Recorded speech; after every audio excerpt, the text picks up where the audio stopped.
அடுக்கு தும்மல் ரொம்ப இருக்கு அப்படின்னா கண்டிப்பா இது வந்து சைனசைட்டிஸ் பிரச்சனை தான். இது பாடி வந்து நம்மளுக்கு ஹீட் ஆச்சு அப்படின்னாவே இந்த மாதிரி சைனசைட்டிஸ் ப்ராப்ளம் நம்மளுக்கு வந்துடும். திடீர்னு ஏதாவது குளிர்ந்த பொருட்கள், ஏதாவது அலர்ஜி இருக்கும்.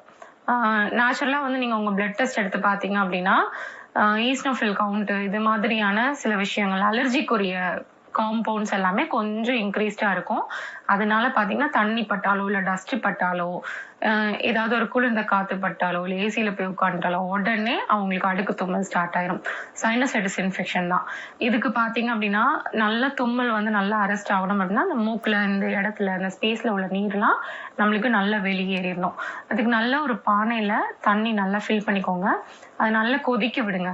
அதுல வந்து வேப்ப இலை, மஞ்சள் தூள் கொஞ்சோண்டு, அதுக்கப்புறம் கற்பூரவள்ளி இலை, துளசி இலை கிடைச்சா துளசி இலை, ஆடாதோட இலை, நொச்சி இலை, இது எல்லாத்தையும் போட்டு நல்லா கொதிக்க வச்சு சாதாரணமா உங்க வீட்டுல கற்பூரம் இருந்ததுன்னா அதையும் கொஞ்சம் போட்டுக்கலாம். அப்படி இல்லாட்டி விக்ஸ் இந்த மாதிரி ஏதாவது இருக்கு அப்படின்னா அதை கொஞ்சம் எடுத்து அதுல போட்டுருங்க.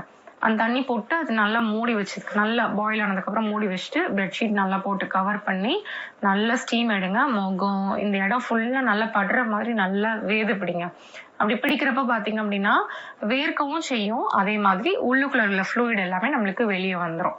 வெளியே வந்துருச்சு அப்படின்னா நாசல் பேசேஜ் நம்மளுக்கு எந்த ஒரு ஃப்ளூயிடு எந்த ஒரு இதுவும் இல்லாம இருக்கிறதுனால பாத்தீங்கன்னா தும்மல் இமீடியட்டா நம்மளுக்கு அரெஸ்ட் ஆயிரும். அந்த மாதிரி இது பண்ணீங்கன்னாவே சரியா போயிடும். இதோடு தாண்டி சுக்கு, மிளகு, திப்பிலி, கடுக்காய் தோல், அதிமதுரம், சிற்றரத்தை இந்த 6 சரிசம அளவுல எடுத்துக்கோங்க. எல்லாமே 10 கிராம்ஸ் அளவு எடுத்துக்கோங்க. இதோடு சேர்த்து சில பேர்த்துக்கு சிற்றரத்தை வந்து அல்சர் பிரச்சனை அது மாதிரிலாம் இருந்தது அப்படின்னா இப்போ இது எல்லாம் மொத்தமா சேர்த்து 60 கிராம் அளவு வருதா, 60 கிராம் அளவு கொத்தமல்லி வந்து எடுத்துக்கோங்க. அதையும் நல்லா லைட்டா இளவரப்பா வறுத்துட்டோ இல்ல வெயில லைட்டா காய வச்சுட்டோ எல்லா பொருட்களையும் நிழல்ல உலர்த்தி காய வச்சு நல்லா பவுடர் மாதிரி பண்ணி எடுத்து நல்லா சலிச்சு எடுத்து நல்லா ஃபைன் பவுடர் எடுத்து மிக்ஸ் பண்ணி வச்சுக்கோங்க. இது 1 ஸ்பூன் இல்லாட்டி ஒரு 1/2 ஸ்பூன் இல்லாட்டி 1.5 ஸ்பூன் ஒவ்வொருத்தவங்களுடைய பாடிக்கு ஏற்ற மாதிரி. பாடி வெயிட் கொஞ்சம் நல்லா அதிகமா இருந்ததுன்னா 1 ஸ்பூன் அளவு எடுத்துக்கோங்க.